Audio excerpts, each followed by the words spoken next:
முதுகு திருப்பம் இருக்கும். எப்படி சிவசேனா கட்சியில் அந்த மகாராஷ்டிராவில் இருந்ததோ அதே நிலைமை தான் தமிழ்நாட்டிலும் வரும் சிவா.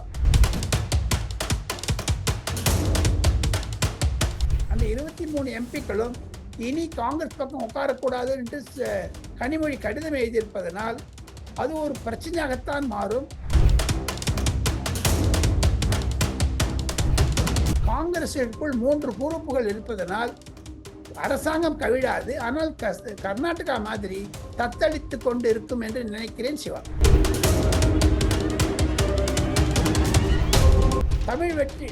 தமிழ் வெற்றி கழகத்துக்கு ராஜ்யசபாவில் ஒரு எம்பி வந்திருப்பாங்க. சி.வி. சண்முகம் ராஜினாமா பண்ண இடத்துல அது எஸ்.ஏ. சந்திரசேகரன் வருவார் என்று சொல்லுகிறார்கள். அது விஜயனுடைய தகப்பனார்.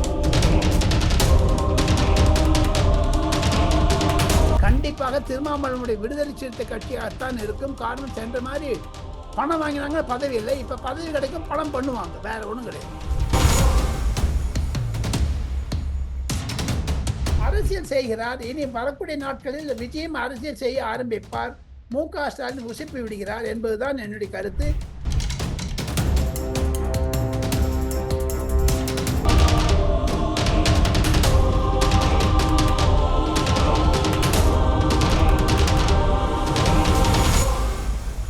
ரியல் ஒன் நண்பர்கள் உறவுகள் அனைவருக்கும் வணக்கம். இன்று நம்மோடு இருப்பவர் மூத்த பத்திரிகையாளர் டெல்லி ராஜகோபாலன் சார் அவர்கள். வணக்கம் சார்.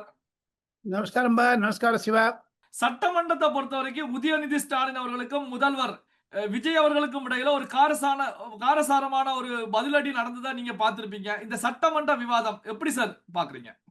சட்டமன்ற விவாதத்தை பொறுத்த மட்டில் விஜய் அவர்களுக்கு ஸ்பான்டேனியஸா சுயமாக பேசுவதில் சில சங்கடப்படுகிறாரோ என்ற அச்சம் வருகிறது. உதயநிதிக்கு 4-5 வருடம் அங்கு பேசியதனால் அவருக்கு பழக்கமாகிவிட்டது. அடுத்த கூட்டங்களில் விஜய் அவர்கள் எதுகை மோனுகையாக பேசுவார். கண்டிப்பாக அவர் பதில் சொன்னார் பாருங்க, குதிரை பேரம் அல்ல குதிரை வேகம் என்று. அது மாதிரிலாம் நீ பேச ஆரம்பிப்பார் என்று தான் நான் நினைக்கிறேன். காரணம், அவர் சினிமாவில் 2 பேரும் சினிமாவில் இருந்ததுனால சினிமாவுடைய வசனங்கள் இனி சட்டசபையில் தாங்கள் கேட்கலாம். சார், உதயநிதி ஸ்டாலினை பொறுத்த வரைக்கும் புஷ்பா படம் மாடல்ல தான் அரசு நடந்துகிட்டு இருக்கு அப்படிங்கிற விமர்சனத்தை முன்வைக்கிறாங்களே சார். ஆனா தாவேகாவை பொறுத்த வரைக்கும் ஒரு வேகமான நிலையில சென்றுகிட்டு இருக்காங்க அப்படிங்கிறது வெளிப்படையாகவே பார்க்க முடிகிறது. ஆனா கிண்டல் செய்யக்கூடிய வகையில உதயநிதி ஸ்டாலின் அவர்கள் புஷ்பா படம் மாடல் அரசு போய்கிட்டு இருக்கு அப்படிங்கிறாங்க. கிண்டல் கேலி செய்வது இவங்க என்ன படம் மாதிரி போகுது அதை பாருங்களேன். இவங்க என்ன படம் எடுத்திருக்காங்க அப்படி பார்க்க போனீங்கன்னா, புஷ்பா படத்துக்கு நீ விசிகாவுடைய தலைவர் சொல்லியிருக்காரு, சோஃபா வந்தது பத்திலாம் உதயநிதி சொன்னதுல மனசு வருத்தப்படுகிறேன் என்று. அந்த மாதிரி தான் இருக்கும். தன்னுடைய சுய கட்சி ஆட்கள்லாம் சொல்லியிருக்காங்களே, சோஃபா வந்ததுனால ஏற்கனவே ஆர்டர் பண்ணியிருக்கேன்னு சொல்றாரு திருமாவளவன். அதே மாதிரி மீதி இடத்துக்கு எங்க போனாலும் சோஃபா வந்துச்சு ஒரு பூசா கட்டி விடுறாங்க. அதையெல்லாம் திமுக செய்யக்கூடிய ஐடி விங் செய்வதை நாங்கள் பொறுத்திருந்தான் பார்க்க வேண்டும் சிவா. இது ஒரு பெரிய பிரச்சனையாகத்தான் மாறும்.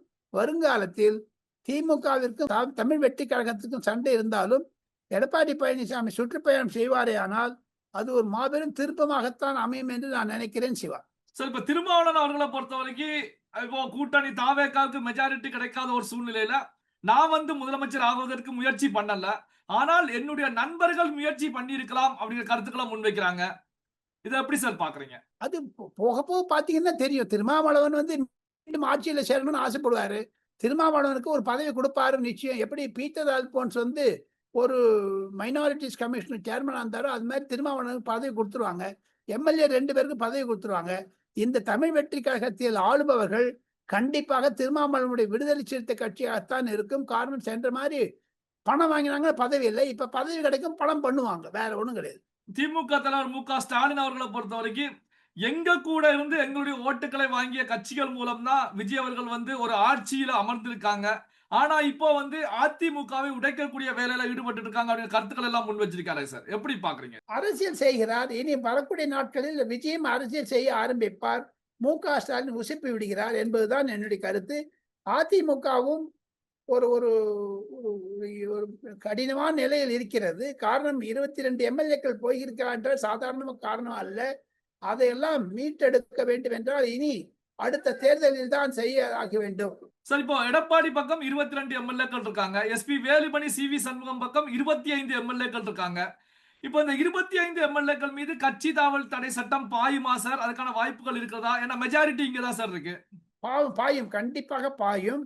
பாய்ந்தாலும் சபாநாயகருடைய பொறுப்பு தான் இம்பார்ட்டன்ட். சுப்ரீம் கோர்ட் கூட சபாநாயகருக்குத்தான் சொல்ல முடியுமே தவிர சுப்ரீம் கோர்ட் இவர்களுக்கெல்லாம் பதவி விலக்கம் செய்ய முடியாது. காரணம், தேர்ந்தெடுக்கப்பட்ட எம்எல்ஏக்கள் அவர்களுக்கு கண்டிப்பாக தமிழ் வெற்றி கழகத்திலிருந்து ஆதரவு இருக்குமே ஆனால், அவர்கள் மந்திரி ஆயிடுவார்களே ஆனால் ஒரு புது திருப்பம் இருக்கும். எப்படி சிவசேனா கட்சியில் அந்த மகாராஷ்டிராவில் இருந்ததோ அதே நிலைமை தான் தமிழ்நாட்டிலும் வரும். சிவா, சார், இப்போ கேரளாவுல வந்து யார் முதல்வர் அப்படிங்கிற போட்டி கடந்த ஒரு வாரத்துக்கு மேலாக மிகப்பெரிய அளவுல பூதாகரமான ஒரு மோதலா சென்றுகிட்டு இருந்தது. இப்ப இறுதியாக எதிர்க்கட்சி தலைவராக இருந்த சதீசன் முதல்வராக பதவியேற்பார் அப்படின்னு சொல்லப்பட்டிருக்கு. எப்படி சார் பாக்குறீங்க? ஒண்ணே ஒண்ணு, இப்போ சதீஷன் முதலமைச்சர் ஆகிவிட்டதனால் அங்க இருக்கக்கூடிய ஐயுஎம்எல், இந்தியன் யூனியன் முஸ்லீம் லீக், எப்படி தமிழ்நாட்டில் ஒரு ஒரு கலக்கிறார்களோ அதே மாதிரி தான் இருக்கும் என்று நானும் நினைக்கிறேன். ஐயுஎம்எல்க்கு உள்துறை பதவி தரப்போகிறாரா சதீஷன் தெரியவில்லை. இதன் மூலமாக 3 காந்திகளுக்கும், சோனியா, ராகுல், பிரியங்கா காந்திகளுக்கும் இடையே இருந்த கருத்து வேறுபாடுகள் வெளியே வர ஆரம்பித்து விட்டது. 3 வேட்பாளர்கள் முதலமைச்சருக்கு. சதீஷன், சோனியா காந்தி ஆதரவு, ராகுல் காந்திக்கு கேசி வேணுகோபால், அதை தவிர ரமேஷ் சென்னித்தலாவுக்கு பிரியங்கா காந்தி என்று 3ம் பங்கு போட்டு கொண்டு விட்டால், பிரிவுபடுத்தி விட்டார்கள். அவங்க போட்டா மாதிரி பண்ணிட்டாங்க.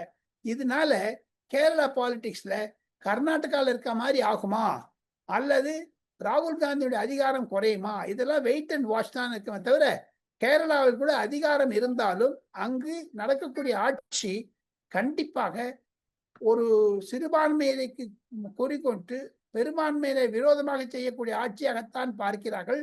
அங்கு இருக்கக்கூடிய கம்யூனிஸ்டுகளுக்கும் இந்துக்களுக்கும் ஒரு வெறுப்பு வந்துவிட்டது. பிஜேபி 3 சீட் வந்து விட்டது. காங்கிரஸிற்குள் 3 பொறுப்புகள் இருப்பதனால் அரசாங்கம் கவிழாது. ஆனால் கர்நாடகா மாதிரி தத்தளித்து கொண்டு இருக்கும் என்று நினைக்கிறேன். சிவா சார், இப்போ சுவேந்து அதிகாரி முதல்வராக பதவியேற்று செயல்பட்டு இருக்காங்க. செயல்பாடுகள் எப்படி சார் இருக்கு? ஏன்னா ஆப்போசிட்டா மம்தா பானர்ஜி எப்படி சார் இருந்துட்டு இருக்கு? மேற்கு வங்காளத்தில் கண்டிப்பாக சுவேந்து அதிகாரி இன்னும் 10 வருஷத்துக்கு இருப்பாங்க, கவலையே வேண்டாம். இன்னைக்கு பாருங்க, மம்தா பானர்ஜி வந்து கோட் சூட் போட்டுட்டு நேர அந்த கல்கத்தா ஹைகோர்ட்டுக்கு போயிட்டாங்க, வக்கீலா போறேன்னுட்டு. அவருடைய அண்ணா மருமகன் அபிஷேக் பானர்ஜி என்பவருக்கு ஒரு மாபெரும் இடங்கள், ஏதாவது ஒரு தர்ம சகனமான நிலைமை ஆகிவிட்டது. அவருடன் இருக்கக்கூடிய 33 எம்பில பல பேர் ராஜினாமா செய்து போனாலும் ஆச்சரியப்படுவதற்கில்லை. அப்படி ராஜினாமா செய்கிறாரோ, கட்சி தவறாரோ, அது அடுத்ததாக திமுக முன் எதிர்கட்சியாகிவிடும் என்பதுதான் என்னுடைய கருத்துங்க. எப்படி தமிழகத்தில் இருந்து வந்த திமுகவில் 23 எம்பிக்கள் இருக்கிறார்கள். அந்த 23 எம்பிக்களும் இனி காங்கிரஸ் பக்கம் உட்காரக்கூடாது என்று கனிமொழி கடிதம் எழுதியிருப்பதனால் அது ஒரு பிரச்சனையாகத்தான் மாறும். தமிழ் வெற்றி கழகத்துக்கு கூட ராஜ்யசபாவில் ஒரு எம்பி வந்திருப்பாங்க, சிவி சண்முகம் ராஜினாமா பண்ண இடத்துல. அது எஸ்.ஏ. சந்திரசேகரன் வருவார் என்று சொல்லுகிறார்கள். அது விஜயனுடைய தகப்பனார். பார்க்கணும், போதான் பார்க்கணுங்க. திரிணாமுல் காங்கிரஸ் இருக்கக்கூடிய எம்பிக்கள் ராஜினாமா செய்வார்கள் என்று சொல்லுகிறார்கள். சார், இப்ப மோடி அவர்களை பொறுத்த வரைக்கும் நாட்டு மக்களுக்கு ஒரு 9 வகையான கோரிக்கைகளை முன் வச்சாங்க. அதற்கு எடுத்துக்காட்டாக தன்னுடைய பாதுகாப்பு வாகனங்களை 50% குறைச்சிருக்காங்க. சோ இதை எப்படி சார் பாக்குறீங்க? தமிழக முதலமைச்சரும் குறைக்க வேண்டும். அதிலிருந்து பெட்ரோல்களை கம்மியாக்கினால் பெட்ரோலுடைய உபயோகத்தை குறைத்துக் கொள்ள வேண்டும் என்பதுதான் யதார்த்தமான பேச்சு. அதை முதலமைச்சர் கடைபிடிக்க வேண்டும். மற்ற மாநிலத்தில் இருக்கக்கூடிய அனைத்து முதலமைச்சரும் கடைபிடிக்கிறார்கள். அதை கண்டிப்பாக விஜய் அவர்களும் கடைபிடித்தாக வேண்டும். இதன் மூலமாக ஒரு 10-15% பெட்ரோல் சேவ் ஆச்சுன்னா லாபம் தானே. எலக்ட்ரிக் வெஹிக்கிள் போங்கன்னு சொல்றாரு, எத்தனால் வெஹிக்கிள் போங்க. இதே திராவிட முன்னேற்ற கழகம் எலக்ட்ரிக் வெஹிக்கிள் என்றால் ஏளனம் செய்தார்கள். எது இருப்பினும் கடைசியாக இந்த பேட்டி முடிவதற்கு முன்னதாக விஜய் அவர்களுக்கு ஒரு சிறப்பு வேண்டுகோள். தமிழகத்தில் உள்ள இல்லங்களுக்கு, சென்னையில் உள்ள இல்லங்களுக்கு சிலிண்டர் விடுவதை விட பைப் மூலமாக பைப் நேச்சுரல் கமிஷன் ஒரு கம்பெனி அமைத்து வட இந்தியாவில் எப்படி பம்பை, டெல்லி, பெங்களூர், ஹைதராபாத், லக்னோ, போபால், ஜெய்ப்பூர் போன்ற இடங்களில், கொல்கத்தா போன்ற இடங்களில் வீட்டுக்கு வீடு பைப்பு மூலமாக, குழாய் பைப் மூலமாக கேஸ் வருகிறதோ அதே மாதிரி தமிழகத்தில் செய்ய வேண்டும். அம்மையார் ஜெயலலிதாவும் கருணாநிதியும் ஸ்டாலினும் மறுத்தார்கள். விஜய் அவர்கள் துணிந்து செய்தால் அது தமிழக மக்களுக்கு நல்லதாக இருக்கும் என்று சொல்லி விடைபெறுகிறேன். சிவா, அடுத்த வீடியோவில் பல விஷயத்தை சொல்ல ஆசைப்படுகிறேன். பல்வேறு முக்கியமான தகவல்கள், செய்திகளை நம்முடைய உறவுகளுடன் பகிர்ந்து கொண்டதற்கு நன்றி சார். தேங்க்யூ.